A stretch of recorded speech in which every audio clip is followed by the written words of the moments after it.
because, like, well, for me anyway, you kind of represent this idea of that, you know what, you've been through something like as tragic as loss, and the loss of your dad's, but in the midst of that, you still managed to do something great. And with that, it doesn't mean the grief is necessarily gone or like it's disappeared, but I think you're doing so this thing despite the grief, you know. So like really, that thing that's good. But just like kind of talk to us a bit more about like how you guys kind of got here, like meeting each other, like, you know, starting the TNN and stuff like that. Do you want to? I mean, yeah, I'll kick off. I just wanted to say, how we met. yeah, firstly, I want to echo that right back to you boys for doing what you're doing. It's you know, it's incredible, and it is great to see other blokes leading the way. So yeah, kudos to you two. Appreciate that. No, not at all, and we're going to try and make big differences together. I know that. Yeah, I mean, the silver lining in my grief has always been making great friends like Ben. You know, and I wouldn't have met Ben had it not been for the fact that my dad died. I might have met him, but I'm not sure I'd have necessarily got on this mad journey. My dad died in September 2013. His name was Dave Baxter, best man I'll ever know. 18-stone bodybuilder at his biggest, looked up to him in so many ways, and he tragically died of skin cancer. Kind of ripped him of all of his dignity, and you know, it was dreadful to watch. But I went through a couple of years of really struggling with my grief, not having anyone to talk to, feeling isolated between the ages of probably 22 to about 25. One day needed a haircut, much like I do now. Went on Instagram, found quite an edgy looking dude in, where was it? Portobello Road. Yeah, Notting Hill, yeah, Portobello Road, yeah. Thought I want to spend £40 on a haircut, travel all the way from Essex, which is what I did. Sat in Ben's barber chair, spoke to him about my dad like I do everyone that I meet. He's a big part of my life, still is. Will never reject that. You know, I will always speak about him so openly. And Ben revealed that his dad was dying, and from there we connected. We spoke about our emotions, what Ben was going through, what I'd been through, what I was going through. And that was effectively the start. Not the start of the charity, but the start certainly of our friendship and what was to come. Yeah, I mean, yeah, he's pretty much nailed it there. I mean, he's missed out a couple of key points, which we won't go into today, because, you know... I mean, you can if you want. I mean, I don't know if it's appropriate. Listen, go ahead. Well, go ahead, man. So this is Ben's version of events, which you might have heard on Amber's podcast, but please carry on, mate. Basically, Jack didn't find me by complete coincidence on social media. He was actually following my ex-girlfriend at the time, a girl called Courtney, who he had a bit of a crush on.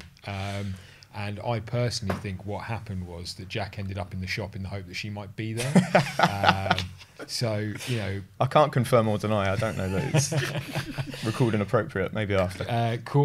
You know, Courtney and Jack actually went to school together. Yeah. So it was a complete, you know, twist of...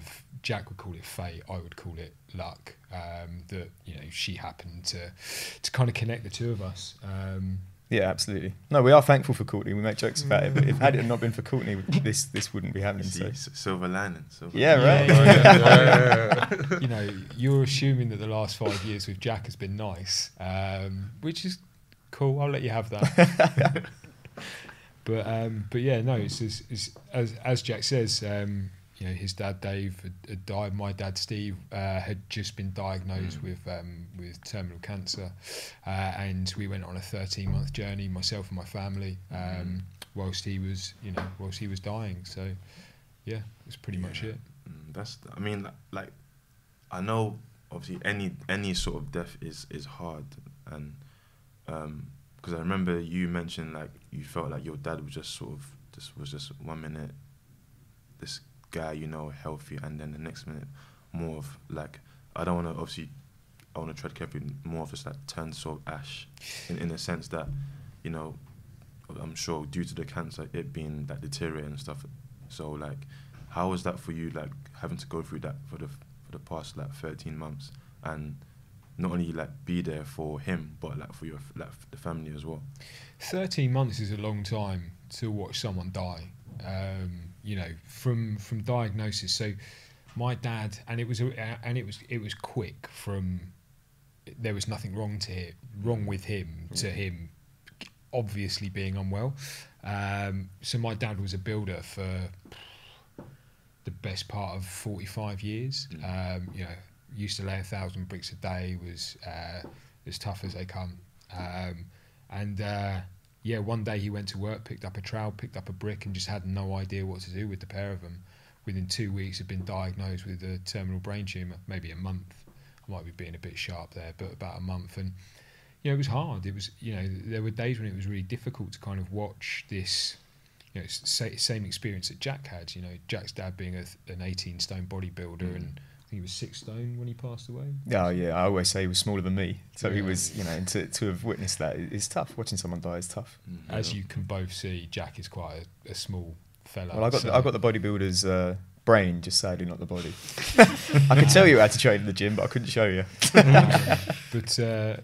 But you know, like watching that happen is difficult for anyone. But you know, I don't. The thing is, and this is the same with the charity. You know, there has never been a question. It's just been unequivocal. You just get on with things because he was my dad.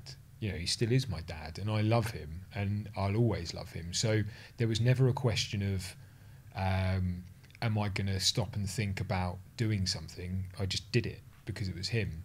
And, you know, obviously in those quieter moments when I was on my own, it was sometimes really difficult. And there's a couple of conversations I remember having with him, you know, sitting in his garden. This was back when I still smoked, and the only thing that he would do when he was really sick was eat grapes and smoke a few cigarettes every single day.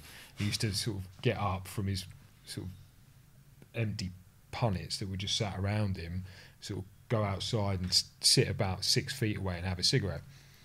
And, you know, you'd come and join him, and you'd hope that you might be able to get some conversation out of him in those moments. And, you know, every now and then he did. And there's a you know, one conversation in particular that sticks out for me where he was telling me about Southampton's results against, I think it was Anderlecht in the European Cup, like back in the 70s or mid 80s. That must be when a did long while ago. Southampton? Yeah, man. Southampton win. What? Since when? I must have been waiting.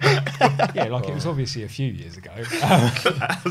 Like, we've been in Europe of recent times. It wasn't for very long, but we were Are there. you a Southampton supporter? Yeah, I am. Yeah. Southampton. Were you guys in the Prem right now? Yeah. Southampton? Now, yeah. Yeah, Yeah, okay. I mean, I'm Arsenal. Yeah. You're an Arsenal fan. Oh, he's a I'm a Tottenham Spurs fan. Yeah. We can still get on though, that's well done alright. for yesterday. Well done for yesterday. Yeah, thanks. Yeah. Um, Chelsea here on. Oh, Chelsea. Yeah. Oh, yeah. Well, you come after the money, so that's fine. I remember Chelsea in the And early Man City 90s. as well. Come on, Man City as well. Yeah, but Chelsea They were come the with the first money. team. Yeah, actually Blackburn did it first, but let's not get into that. Yeah. Leave it But there. yeah, so you know, I remember having this conversation with him about Southampton playing away in Europe, and you know, it's like this really beautiful moment where my dad was maybe 6 weeks away from the end of his life, and you know, he was recalling something that had happened 30, 40 years earlier, and it's really nice to have this conversation, and they were really like beautiful moments, and that like it just reminds you that you know, this person is dying. You know, this person in front of you is, you know, you're losing them, but it's still them. And I think so. Even when it was really difficult, and even when you kind of looked at him and thought he's not you, you know, you're not you anymore. It's still him. Like, and that probably made it a bit easier. Yeah, that's good because I just remember with me, my dad he didn't die of cancer, I think. And to this day, I'm still not sure what his illness was, but I just remember being told it was just like MS, like a bad case. Yeah. So I think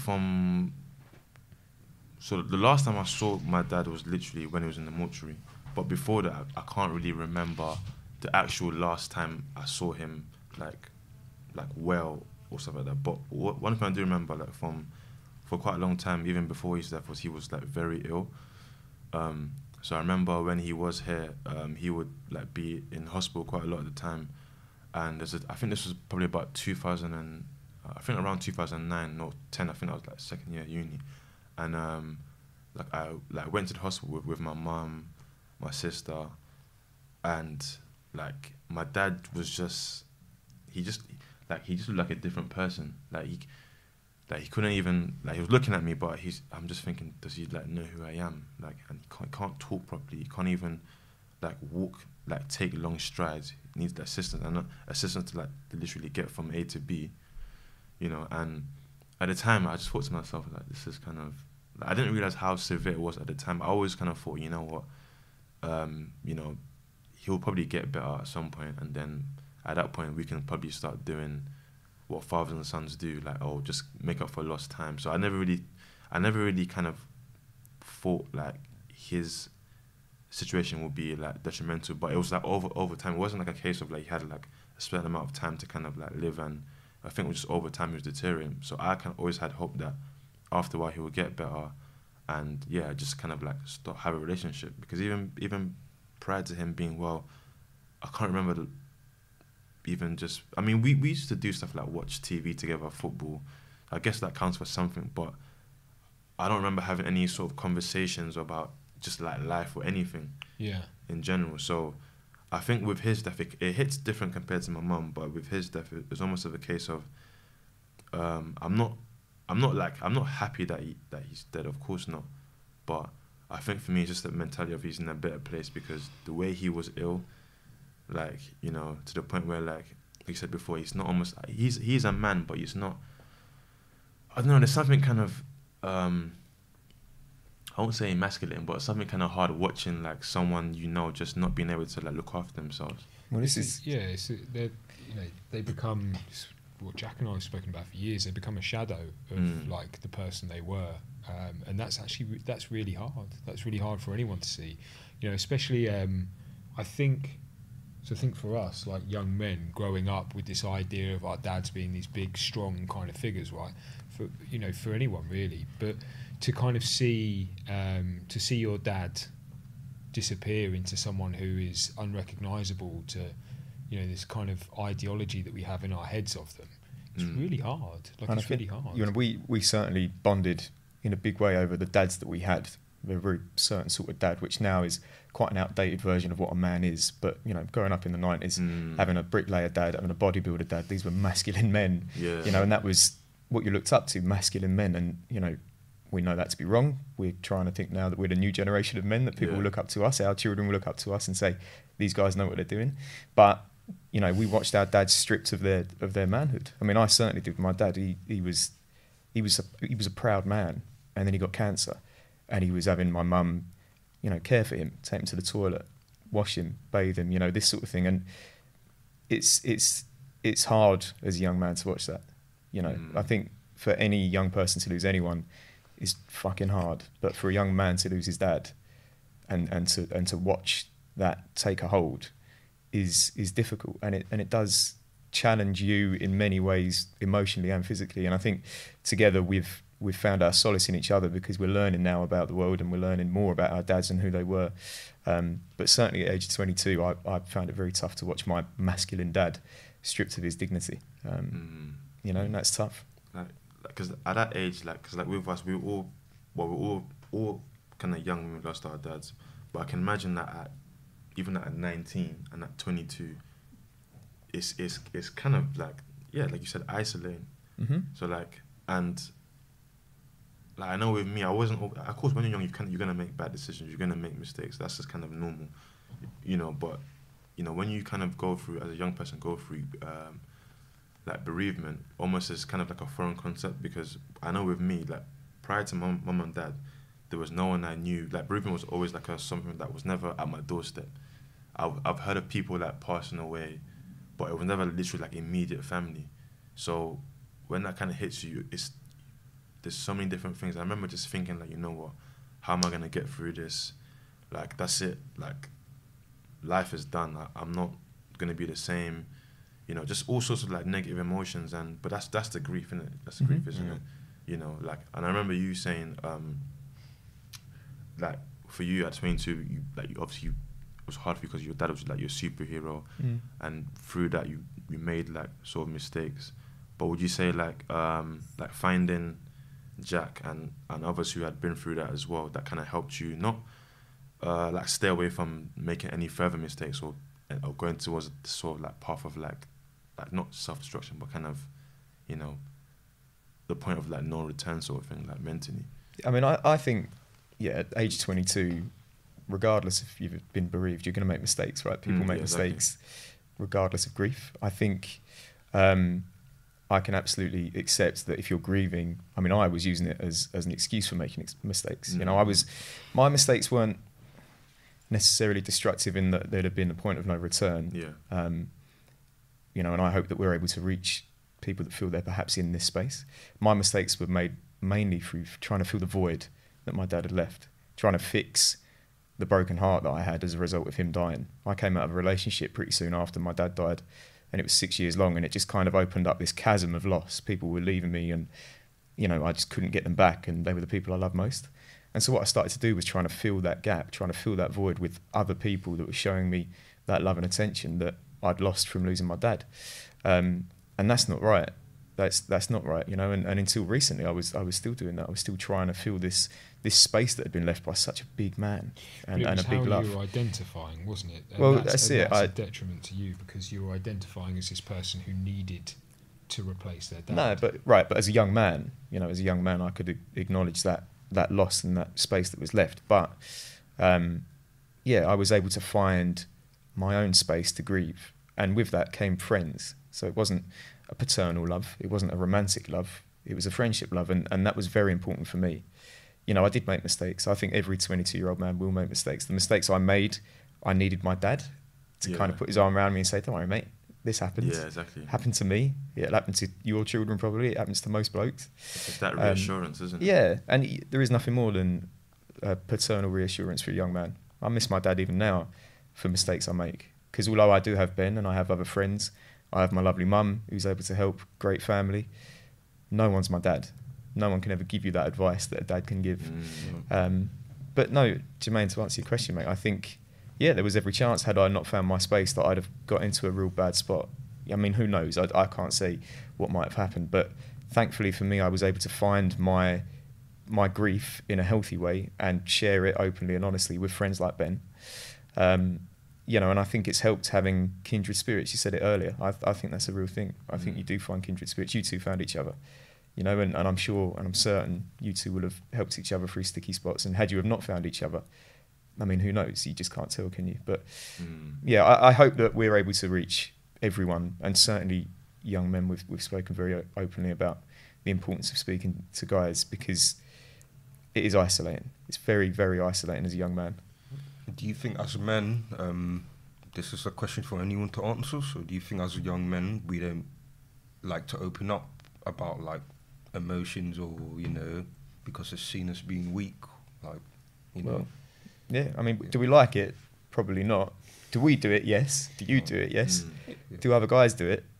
Sadly, no. But, you know. But there's the you know, it's this idea of weakness, isn't it? It's like what I think Jack and I speak quite a lot about, and what we both very much believe in, is that you know, true strength in a person is their ability to understand their vulnerability and their weakness.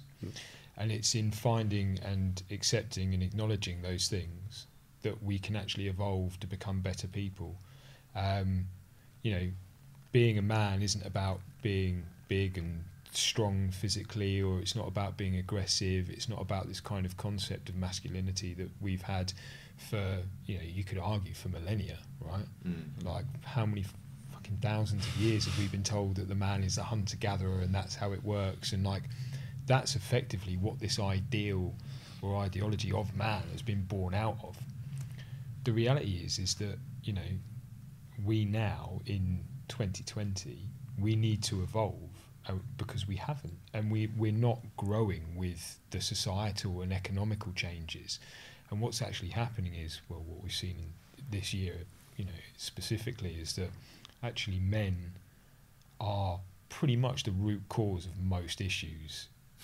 Not just in talking about our grief and our mental health, but we are the root cause of pretty much all issues, right? And until we actually address that by being honest and being open and talking more, we can't break down this stigma of masculinity.